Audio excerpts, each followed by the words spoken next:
अब हम आपको श्रीमद्भागवत महापुराण के 8वें स्कंद का 24वां अध्याय सुनाएंगे। सो आप सभी ध्यानपूर्वक सुनेंगे भगवान के मत्स्य अवतार की कथा।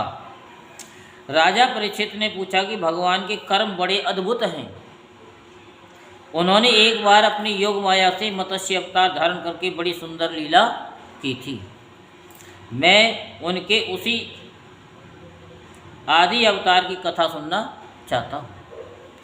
भगवान मत्स्य योनि एक तो यूं ही लोक निंदित है, दूसरे तमोगुणी और असहाय परतंत्रता से युक्त भी है। सर्वशक्तिमान होने पर भी भगवान ने कर्म बंधन से या कर्म बंधन में बंधे हुए जीवों की तरह यह मत्स्य का रूप क्यों धारण किया। भगवान महात्माओं के कीर्तनीय भगवान का चरित्र समस्त प्राणियों को सुख देने वाला है। आप कृपा करके उनकी वह सब लीला हमारे सामने पूर्ण रूप से वर्णन कीजिए। सूत जी कहते हैं कि शौनकादि ऋषियों, जब राजा परीक्षित ने भगवान श्री सुखदेव जी से ये प्रश्न किया, तब उन्होंने विष्णु भगवान का वह चरित्र जो उन्होंने मत्स्य अवतार धारण करके किया था वर्णन किया। श्री सुखदेव जी कहते हैं कि परीक्षित यों तो भगवान सबके एकमात्र प्रभु हैं, फिर भी वे गौ ब्राह्मण देवता साधु वेद धर्म और अर्थ की रक्षा के लिए शरीर धारण किया करते हैं। वे सर्वशक्तिमान प्रभु वायु की तरह नीचे ऊंचे छोटे बड़े सभी प्राणियों में अंतर्यामी रूप से लीला करते रहते हैं, परंतु उन प्राणियों के बुद्धिगत गुणों से वे छोटे बड़े या ऊंचे नीचे नहीं हो जाते, क्योंकि वे वास्तव में समस्त प्राकृतिक गुणों से रहित निर्गुण हैं। परीक्षित, पिछले कल्प के अंत में ब्रह्मा जी के सो जाने के कारण ब्रह्म नामक नैमित्तिक प्रलय हुआ था। उस समय भूलोक आदि सारे लोग समुद्र में डूब गए थे। प्रलय काल आ जाने के कारण ब्रह्मा जी को नींद आ रही थी। वे सोना चाहते थे। उसी समय वेद उनके मुख से निकल पड़े और उनके पास ही रहने वाले हयग्रीव नामक बलि दैत्य ने उन्हें योग बल से चुरा लिया। सर्वशक्तिमान भगवान श्री हरि ने दानवराज हयग्रीव की ये चेष्टा जान ली, इसलिए उन्होंने मत्स्य अवतार ग्रहण किया। परीक्षित, उस समय सत्यव्रत नाम के एक बड़े उदार एवं भगवत पारायण राज ऋषि केवल जल पीकर तपस्या कर रहे थे। वही सत्यव्रत वर्तमान महाकल्प में विवस्वान सूर्य के पुत्र श्राद्ध देव के नाम से विख्यात हुए और उन्हें भगवान ने विवस्व मनु बना दिया। एक दिन वे राजऋषि कृतमाला नदी में जल से तर्पण कर रहे थे। उसी समय उनकी अंजलि के जल में एक छोटी सी मछली आ गई। परीक्षित, द्रविड़ देश के राजा सत्यव्रत ने अपनी अंजलि में आई हुई मछली को जल के साथ ही फिर से नदी में डाल दिया। उस मछली ने बड़ी करुणा के साथ परम दयालु राजा सत्यव्रत से कहा, राजन, आप बड़े दीन दयालु हैं। आप जानते हैं कि जल में रहने वाले जंतु अपनी जाति वालों को भी खा डालते हैं। मैं उनके भय से अत्यंत व्याकुल हो रही हूँ। आप मुझे फिर इसी नदी के जल में क्यों छोड़ रहे हैं? राजा सत्यव्रत को इस बात का पता नहीं था कि स्वयं भगवान मुझ पर प्रसन्न होकर कृपा करने के लिए मछली के रूप में पधारे हैं। इसलिए उन्होंने उस मछली की रक्षा का मन ही मन संकल्प किया। राजा सत्यव्रत ने उस मछली की अत्यंत दीनता से भरी बात सुनकर बड़ी दया से उसे अपने पात्र के जल में रख लिया और अपने आश्रम पर ले आए। आश्रम पर लाने के बाद एक रात में ही वह लक्ष्मी उस कमंडलू में इतनी बढ़ गई कि उसमें उसके लिए स्थान ही न रहा। उस समय मछली ने राजा से कहा कि अब तो इस कमंडलू में मैं कष्टपूर्वक भी नहीं रह सकती। अतः मेरे लिए कोई बड़ा सा स्थान नियत कर दें जहाँ मैं सुखपूर्वक रह सकूं। राजा सत्यव्रत ने मछली को कमंडलू से निकालकर एक बहुत बड़े पानी के मटके में रख दिया, परंतु वहाँ डालने पर वह मछली 2 ही घड़ी में 3 हाथ बढ़ गई। फिर उसने राजा सत्यव्रत से कहा कि राजन, अब ये मटका भी मेरे लिए प्राप्त नहीं है, इसमें मैं सुखपूर्वक नहीं रह सकती। मैं तुम्हारी शरण में हूँ, इसलिए मेरे रहने योग्य कोई बड़ा सा स्थान मुझे दो। परीक्षित सत्यव्रत ने वहाँ से उस मछली को उठाकर एक सरोवर में डाल दिया, परंतु वह थोड़ी देर में ही इतनी बड़ी हो गई कि उसने एक महामत्स्य का आकार धारण कर उस सरोवर के जल को घेर लिया और कहा, राजन, मैं जलचर प्राणी हूँ, इस सरोवर का जल भी मेरे लिए सुखपूर्वक रहने के लिए प्राप्त नहीं है, इसलिए आप मेरी रक्षा कीजिए और मुझे किसी अगाध सरोवर में रख दीजिए। मत्स्य भगवान के इस प्रकार कहने पर वे एक एक करके उन्हें कई अटूट जल वाले सरोवरों में ले गए, परंतु जितना बड़ा सरोवर होता उतने ही बड़े वे बन जाते। अंत में उन्होंने उन लीला मत्स्य को समुद्र में छोड़ दिया। समुद्र में डालते समय मत्स्य भगवान ने सत्यव्रत से कहा कि वीर, समुद्र में बड़े बड़े बलि मगर आदि रहते हैं, वे मुझे खा जाएंगे, इसलिए आप मुझे समुद्र के जल में मत छोड़िए। मत्स्य भगवान की मधुर वाणी सुनकर राजा सत्यव्रत मोह मुग्ध हो गए। उन्होंने कहा कि मत्स्य का रूप धारण करके मुझे मोहित करने वाले आप कौन हैं? आपने एक ही दिन में 400 कोस के विस्तार का सरोवर घेर लिया। आज तक ऐसी शक्ति रखने वाला जलचर जीव तो न मैंने कभी देखा था और न ही सुना था। अवश्य ही आप साक्षात सर्वशक्तिमान सर्वांतर्यामी अविनाशी श्री हरि हैं। जीवों पर अनुग्रह करने के लिए ही आपने जलचर का रूप धारण किया है। पुरुषोत्तम, आप जगत की उत्पत्ति, स्थिति और प्रलय के स्वामी हैं। आपको मैं नमस्कार करता हूँ। प्रभु, हम शरणागत भक्तों के लिए आप ही आत्मा और आश्रय हैं। यद्यपि आपके सभी लीलावतार प्राणियों के अभ्युदय के लिए ही होते हैं, तथापि मैं ये जानना चाहता हूँ कि आपने ये रूप किस उद्देश्य से ग्रहण किया है। कमल नयन प्रभु, जैसे देहादि अनात्म पदार्थों में अपनेपन का अभिमान करने वाले संसारी पुरुषों का आश्रय व्यर्थ होता है, उस प्रकार आपके चरणों की शरण तो व्यर्थ हो ही नहीं सकती, क्योंकि आप सबके अहेतु की प्रेमी, परम प्रियतम और आत्मा हैं।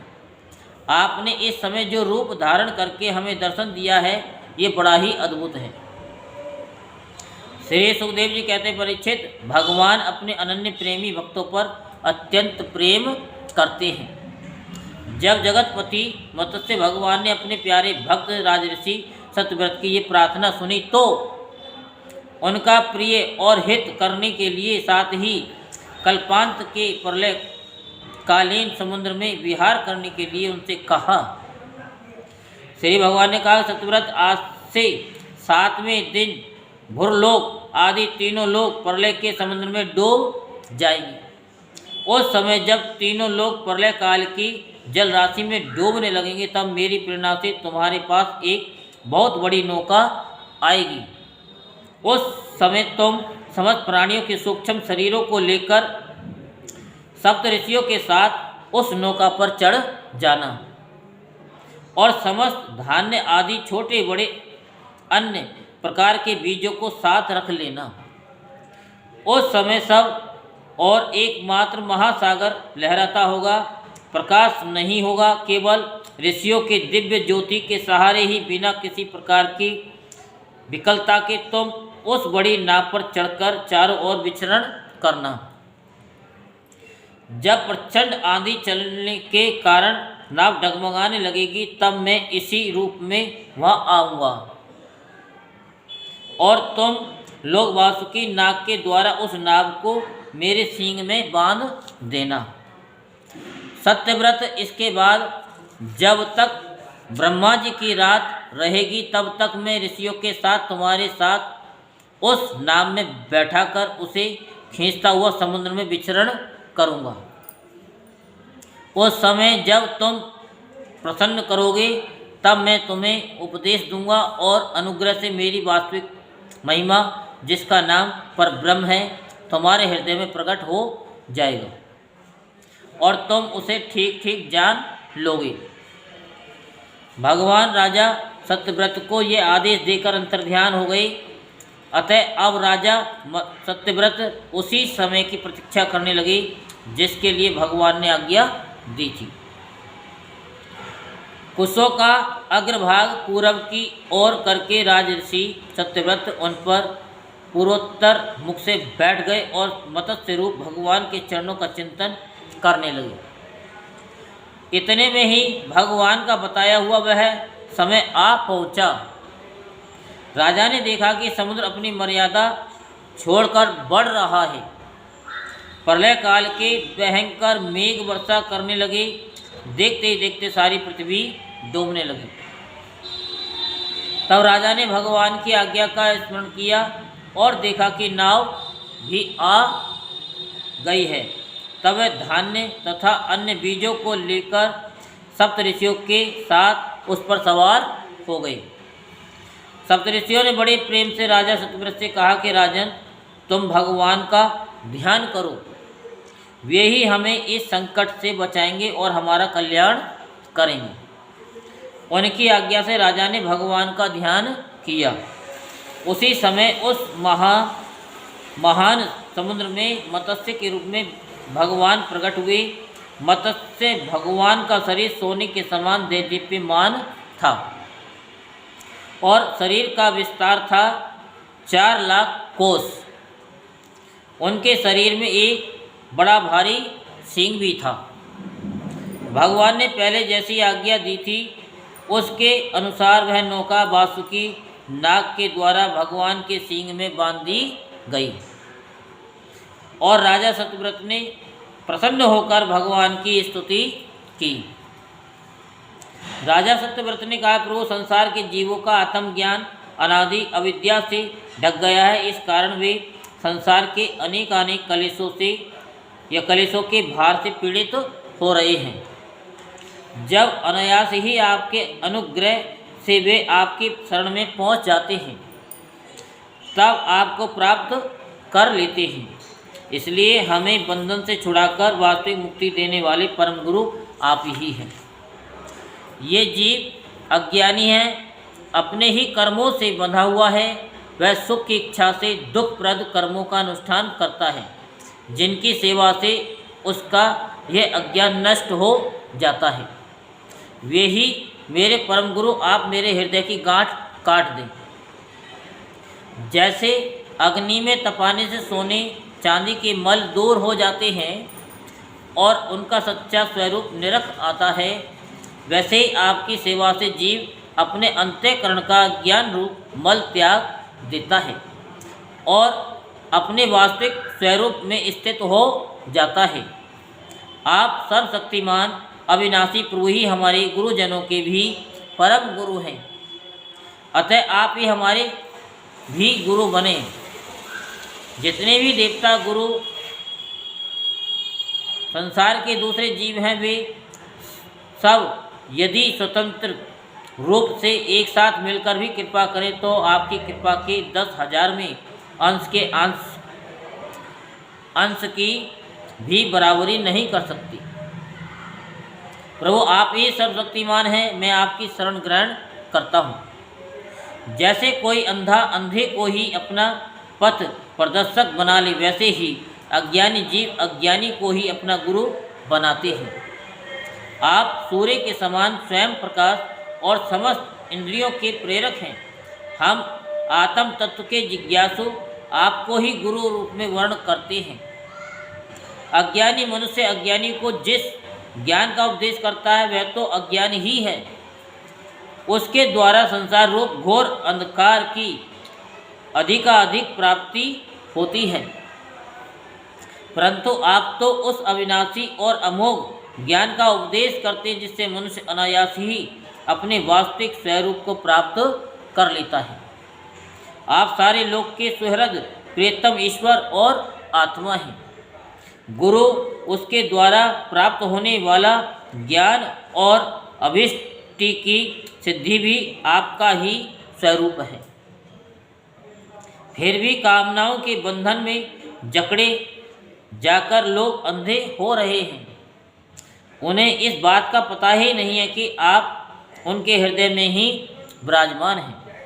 आप देवताओं के भी आराध्य देव परम पूजनीय परमेश्वर हैं। मैं आपसे ज्ञान प्राप्त करने के लिए आपकी शरण में आया हूँ।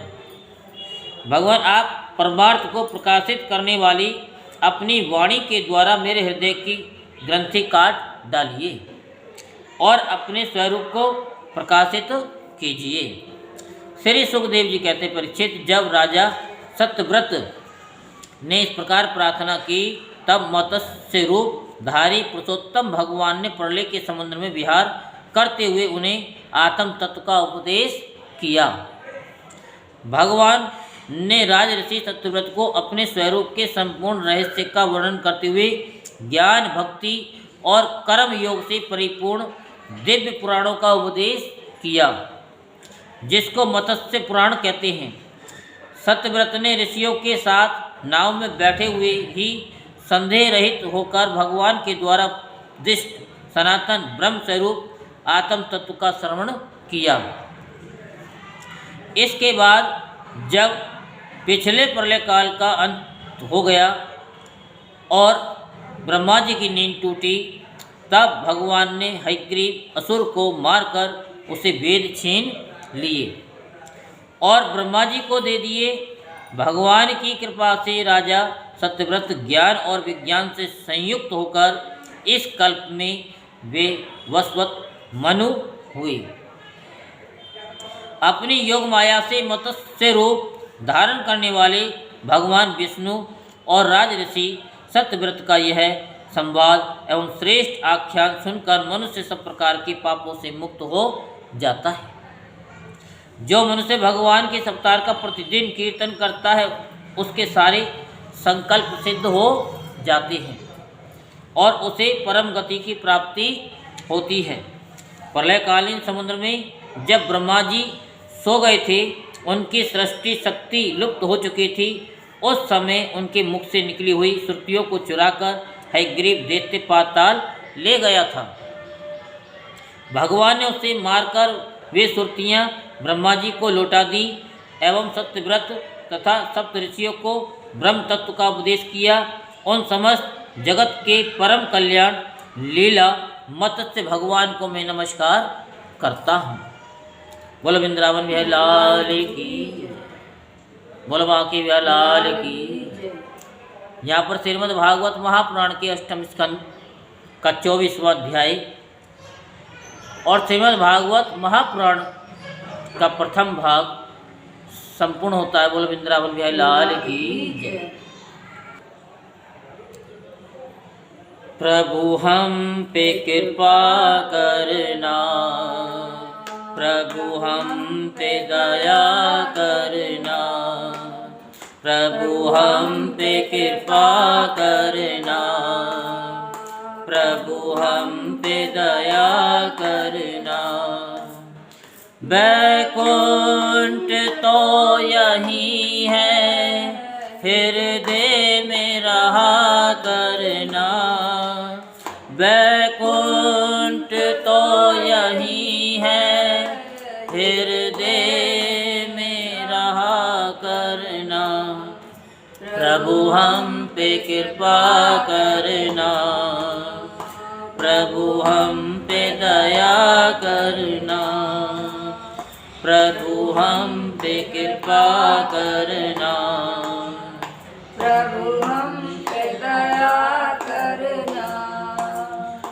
ढूंढेंगे राग बनकर, वीणा की तार बनकर, ढूंढेंगे राग बनकर, वीणा की तार बनकर प्रगटोगे नाथ मेरे हृदय में प्यार बनकर प्रगटोगे नाथ मेरे हृदय में प्यार बनकर हर रागनी की धुन पर स्वर बन के उठा करना हर रागनी की धुन पर स्वर बन के उठा करना प्रभु हम पे कृपा करना प्रभु हम पे दया करना प्रभु हम पे कृपा करना प्रभु हम पे दया करना नाचेंगे मोर बनकर हे श्याम तेरे द्वारे नाचेंगे मोर बनकर हे श्याम तोरे द्वारे घन श्याम छाए रहना बन कर के मेघ काले घन श्याम छाए रहना बन कर के मेघ काले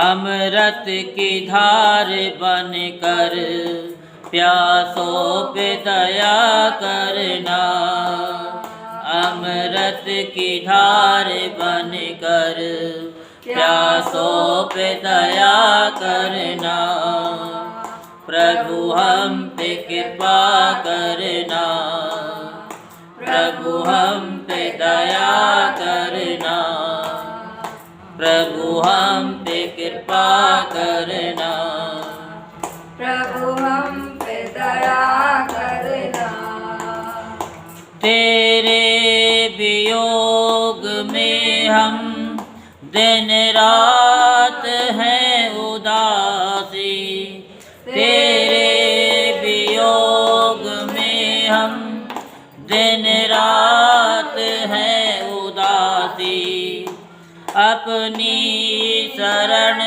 में ले लो हे नाथ ब्रज के वासी अपनी शरण में ले लो हे नाथ ब्रज के वासी तुम तो हम शब्द बन कर कानों में रमा करना तुम सो हम शब्द बन कर कानों में रमा करना प्रभु हम पे कृपा करना प्रभु हम पे दया करना प्रभु हम पे कृपा करना प्रभु हम पे दया करना वैकुंठ तो यही है